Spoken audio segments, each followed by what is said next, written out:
Hi everyone, and welcome to my driving video of this 2000 Toyota Corolla. Only 153,000 miles on this car. Just going to give you a very fast walk around, and then I will certainly talk about this car as we drive it and about Toyota cars in general to demonstrate how nicely this car drives and what a great efficient car it is. But just want to give you a quick walk around so you can see what we're driving before we go drive it.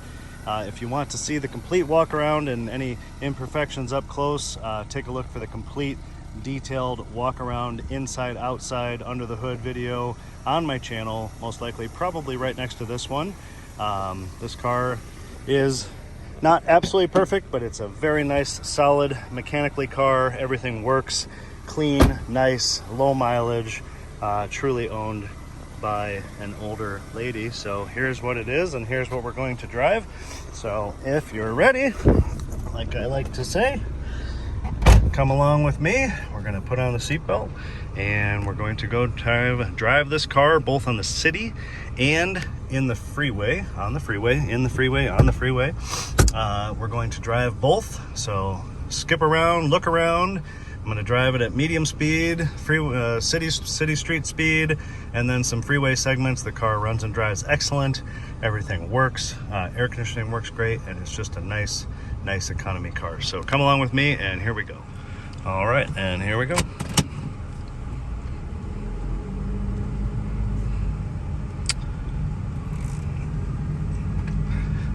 Thanks for coming along, and thanks for joining.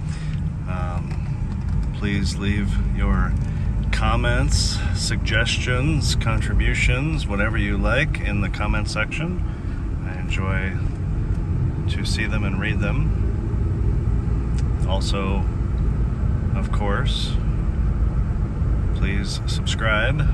Give it a thumbs up and subscribe if you like what I do and how I do it, and my commentary and the style in which I present cars. I said at the end of my walk-around video of this car, and I often comment in my videos, that I am indeed an amateur, and I have just developed my ways over time, and I enjoy to make videos of cars and talk about cars and just talk about anything relating to cars and their reliability, their history, their fuel mileage, their sensibility, just all those different things. But again, this Corolla is just a nice economy car that's comfortable, sensible, reliable. It's all the good things that you could possibly want in a car. Most people don't want to have a huge car payment. Most people don't want to have huge repair bills. Most people want their car to be reliable and know it's going to start and go every time they want it to, so this is, like, in my opinion, this is all of those things. It's an inexpensive car. It's inexpensive to maintain. It's incredibly and utterly reliable. I mentioned on the other video, the walk-around video in this car, that I view most Hondas and Toyotas, like that Accord right there in front of us. I like to talk about other cars that I see on the road as we drive. That's an 07 Accord, so that car is only 7 years newer than this Corolla, and it's still rocking and rolling.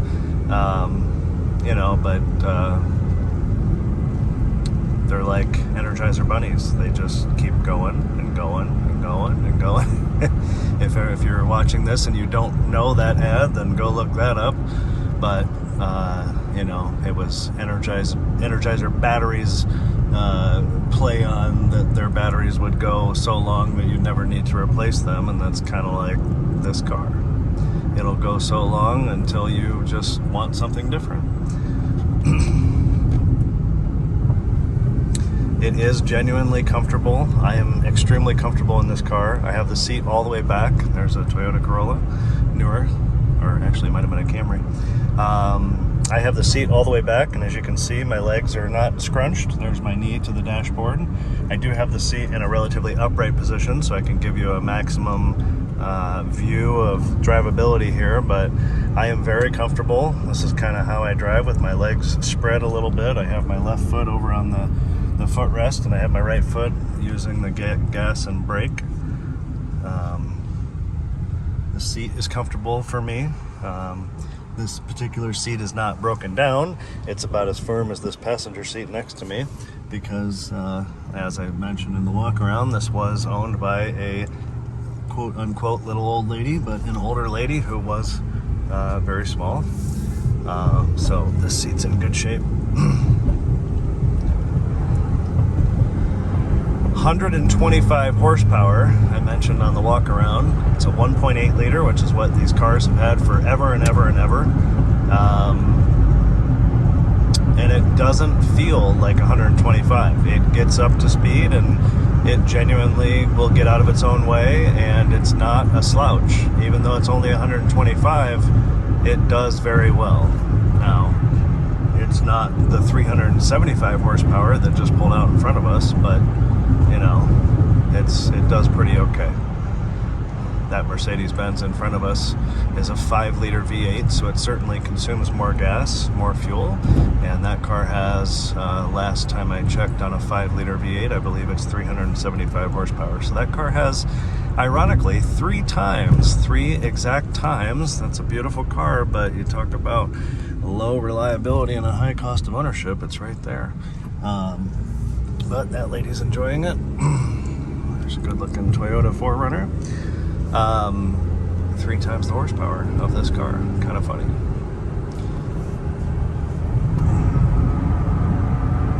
The tires are in good shape.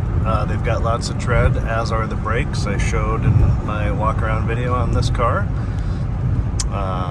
The oil is very fresh. It's not due to be changed for a while.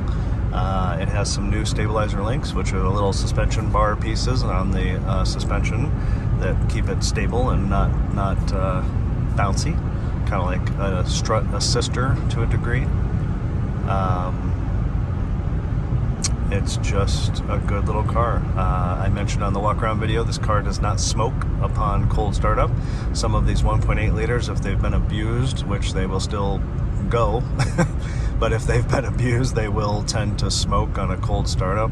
This car does not do that. This car does not leak. And I mentioned on the walk around, I'm going to go ahead and talk about it now while we're still city driving. The most recent owner had this car for 20 years. That's right, 20 years.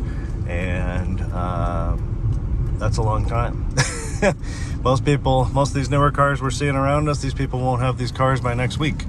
Changing cars like underwear. But 20 years is a long time. So she had it for 20 years. She bought it in 2000 when it had 35,000 miles. So she added 118,000 miles during her ownership.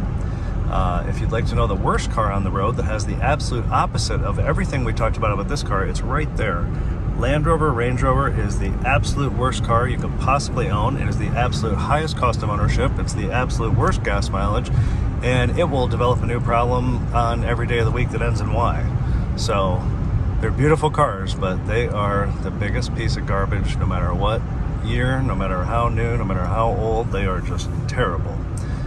But anyway, I do a lot of sidebar talking because I'm trying to drive and carry the conversation with you, and with no response from you because I never know who's watching or how much they're listening.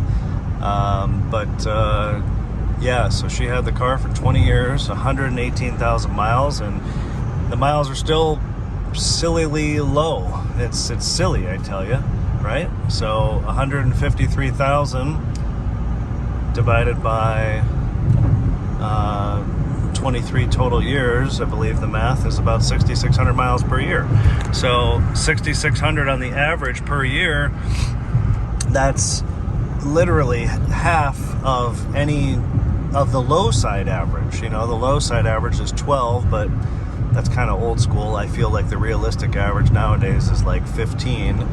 You know, for some people it's 18 or 20, but I think 15 is an acceptable number, 15,000 miles per year, that is. So 6,600 is still, what, 54, 55%. It's basically half, rough math, of the low side old school measure of mileage. So it's definitely low miles. And then if you consult the walk around video on this car, it does have some scratches, it does have some bumps, it does have a little rust on the back, but you know what? Who cares? This way it's all been done for you. You don't have to worry when you bump something in a parking lot, or when your 16-year-old kid scratches the bumper some more. It's already there. So the price is reflective of that, and yeah, who cares? It's transportation. As I mentioned in the walk around video, this car is going to get you to where you're going, probably more reliable than that big giant, I don't want to say a bad word, Land Rover that we just saw passing us the other way. This car will get you there more reliably than that car. I almost promise. I don't care if that Land Rover's newer. Those cars develop problems when they breathe, when they turn on. They have a new problem every time. So I obviously feel passionately and strongly about Hondas and Toyotas. I have personally driven and seen and been in many, both Hondas and Toyotas, with 300, 350, 375,000 miles on a Toyota Solara that I was in not long ago, 650,000 miles in a 2006 Civic, 525,000 miles on a Toyota RAV4, just in crazy, 350 some thousand miles on a 06 or 07 Camry, not too long ago. I mean, this car with 100, the point is, this car with 150 is so far, it's so infant still. I guess I'll use that word, infant. It's still in infancy. This car's still in diapers, according, per the, maybe not in the age, but in the mileage. You could certainly pile 200,000 miles on this car easy, with no problem. No problem. At least another 150. You could at least double this mileage with very, very minimal costs and upkeep and maintenance on this. It's a proven fact with the reliability of these cars. As long as you take care of it, and honestly, the most important thing is changing the oil, because if you don't know, this is a timing chain engine on this 1.8 liter. Now, timing chains don't have a prescribed service interval. We're getting close to the freeway, by the way, so if you want to see the freeway driving, just fast forward. But timing chains don't have a prescribed service interval to replace them. So they sometimes do need replaced. However, there's no necessity unless you don't change the oil on time. If you don't change the oil on time or with relative frequency, the timing chain will stretch. Okay, so instead of being like this, it'll end up like this. And if the timing chain stretches, then it starts to get noisy and chattery and clickety-clackety, and usually it doesn't break, but you do have to replace it once it gets to that point. Timing belts, like in older Hondas, that CRV right there has a chain, but timing belts on some older Hondas, Toyotas, and there's even still some newer cars that do still use belts, they always have a prescribed service interval where, most of the time it's around 100,000 miles. Some manufacturers it's earlier, some Lexus cars are 60, some Hyundais and Kias are 60. So it depends on the car, so you need to consult your own car to find out for sure. But belts must be replaced. Chains do not need to be replaced so long as the car is taken care of. And the oil being changed is essential to that, because the engine's oil, see how nicely we're accelerating? the engine's oil is what lubricates the timing chain. So that's why it's so important. And if you don't change the oil on time, the oil gets thinner as it degrades and gets older, and then it doesn't lubricate the chain well enough, and it causes the chain to stretch. There we are at 70 miles per hour. Now we are on the freeway here, cruising, wonderfully riding, nice straight steering wheel, as you can see. Temperature gauge perfect. The gas gauge hasn't moved, probably won't move all the way until another 100 miles or so.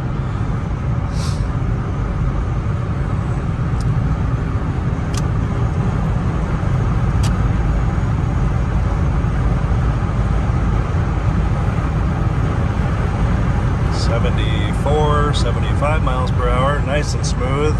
No shaking or shimmying or anything from the tires. It's all nice and solid and smooth. A little bit of wind noise, but it's a little windy today.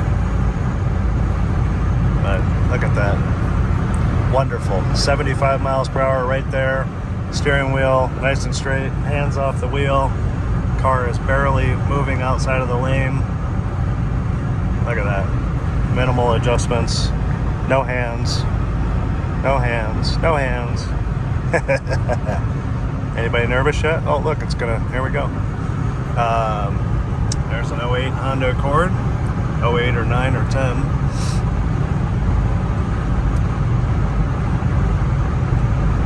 Thanks again for watching. Please leave your comments, suggestions, subscribe if you like what I do, but thanks for watching and listening and riding along with me to see this, to experience this Corolla in all of its greatness. We're going to go one more exit beyond this exit. Maximize our freeway cruise here.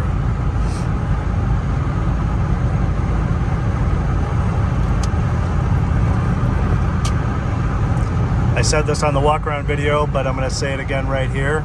All of the windows, door locks, lights, horn, wipers, washer, fluid, blinkers, everything works on this car. And actually, I noticed when I just looked down away from the camera and away from the road, I mentioned on the walk around video that a lot of times during the day the clock isn't visible, but it is visible at night. But if you can see that, the clock is visible right now, 2:09. I said on the walk around that sometimes it's not visible during the day because most of the time it's not, but it's decided to show itself today and it's displaying. So anyway, it does work, but sometimes only visible at night. But that's what we have our phones for, right? 70 miles, 72. Trying to get up to 80 here if I can. We're going to get off here in 1 mile. There is 78, 79, 80. Look at even that acceleration from 70 to 80. I didn't push that gas pedal down that hard. There we are. We're going 80 miles an hour. Look how smooth and straight the steering wheel is, right? Just a slight drift to the right, which could be from the road, but very minimal adjustments needed to keep it going straight at 80. Wonderful, wonderful, wonderful.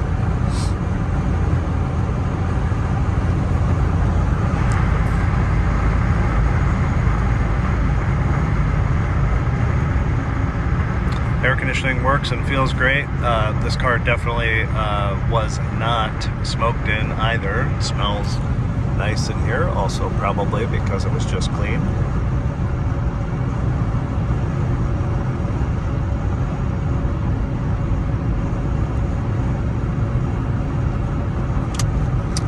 So we're going to get off at this exit and loop around and go back the same way we came. So if you've seen enough, you can certainly, you're not bound to watch the whole video, but since I have to drive back anyway, I usually just keep the camera rolling and give you an experience on the way back too. Well, there's something you don't see every day. Maybe they ran out of gas. That doesn't bode very well for what I said about Hondas. That's a 2003 or 4. Looks like it's gotten a warning about being towed. That looks to be in very rough condition. But that a broken down Honda is not something you see very often on the side of the road, but that certainly looks a little rough. Now that Pilot has a timing belt, so maybe their timing belt went out because they didn't change it on time. That generation has, in fact, a timing belt.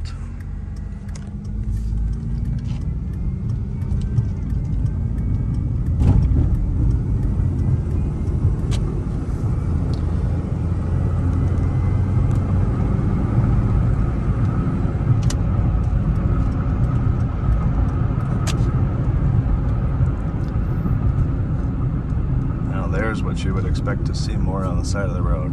Just kidding. It looks like they got a flat tire. That's too bad. But a Chrysler. Oh, from Iowa too. Nothing worse than traveling and having issues. So look at our acceleration here. I am not pushing this down to the floor. I'm just giving it a nice firm press, and you can see how quickly it gets up to speed. That's what I mean about that. It certainly performs much better than 125 horsepower would seem like it should. And don't forget the fuel mileage. So the original rating fuel mileage on this car is 31 in the city and 38, that's an 8, on the highway. Now, if you drive these cars sensibly and keep it at the speed limit or below, you will get 40 miles to the gallon in this Corolla. And you know what's amazing, really, is that's not that far off from, you know, a Prius or other hybrid type of cars. I mean, it's not the same as, but like a 08, 09, 10, you know, in that time period, Prius, they get 51 miles to the gallon on the freeway. They actually do better in the city. I believe that's right. I think I'm right. Anyway, I think it's 51 on the freeway, so whatever, it's 11, 12 miles a gallon better. It's still better, but this is pretty darn good for its age and for the time period to be 38, 40, 41 miles a gallon, you know, that people report that they get in these cars. So just cruising at 70 miles an hour again, nice and smooth and straight and clean. Very nice not to have a lot of traffic today.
Should need in a car, right?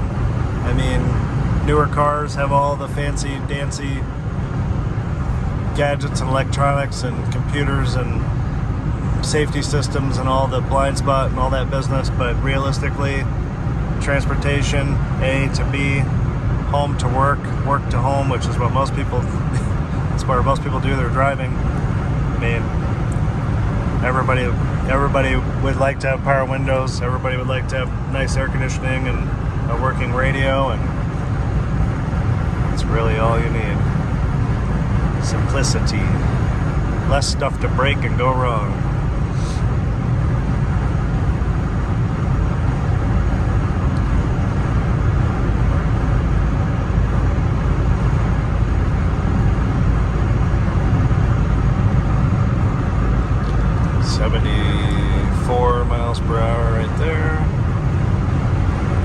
Sometimes I announce the speed because I can't tell with the glare of the sun, if you guys can see the speedometer or not.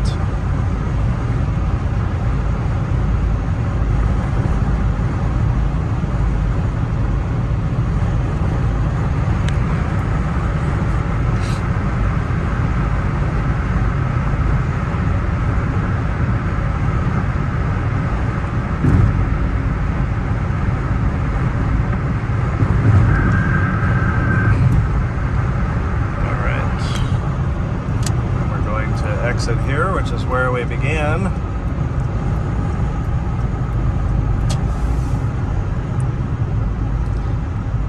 Well, I would say that I obviously think a lot of this car, but as I said on my walk-around video, I enjoy when to see the comments of people that say, hey, I watched your video and, you know, it was very helpful to me, you know, and I went out and bought one, or I just bought one like that. Look, there's a Toyota RAV4 and there's a newer Corolla up there at the light. You know, and it makes me happy when I read those comments and you say that my video was helpful to you in whatever way that it is, or whatever you gain from it. I'm happy to hear that. I'm happy to hear your report. So please share your comments, your suggestions, any feedback that you would like, and I'd be honored to hear it. And definitely subscribe and like my videos if you do in fact like them. And you know, one thing I didn't say that I wanted to say, and I'm just thinking about it right now, but take a look around at what you see on the road. You know, there's an Acura RSX going by right there. You know, the cars you see on the road that are older, that are still kicking and screaming and driving, is generally going to be Hondas, Toyotas, Acuras, Nissans. I mean, yeah, Mazdas and Kias and Hyundais and that stuff isn't too bad, but what you're going to see the most of is the traditional, you know, the original Japanese cars that have been long proven to be amazing, which is this right here, and Hondas. I mean, some of the others are great cars too, and they have the potential to last, but when you really look around at how many you see on the road and think about why are there so many, well, you know, it's obvious. People continue to buy them because they know how good they are, or they buy them because they know, exactly like this right here, it's got the propensity to last for a long time and be a good car. And if your objectives are, you know, low cost of ownership, you know, then that's what you do. All right. Well, thanks everybody for watching and joining, and make it a great day. And there's an older Toyota something behind us. Oh, it's a Matrix. I wanted to I saw it coming in the rearview mirror and I wanted to get over so I could show you. Let's see. That was an incredible car that they should have never stopped making. But a little four-door wagon looking Matrix. Here it comes on our left. That one looks like it's probably got some serious mileage. Those cars are known for, oh, from Texas. Those cars are known, that was a really cool Toyota car. Different engine than this, but also 2.4 liter four-cylinder, wonderfully reliable engine. Those cars can, again, Energizer Bunny all the way. Those cars are awesome and amazing. Get great fuel mileage. Not as good a fuel mileage as this, but they get great fuel mileage, and they're fantastic cars and incredibly reliable. Same thing. So thanks again for watching. I'm starting to what's the word? ramble. I like to ramble, like to talk, like, again, I'm talking to an empty wall. Thanks for watching. Leave your comments, leave your suggestions. I appreciate everyone. Appreciate each and every one of you. Until next time, peace, and we'll see you next time. Thank you. Bye-bye.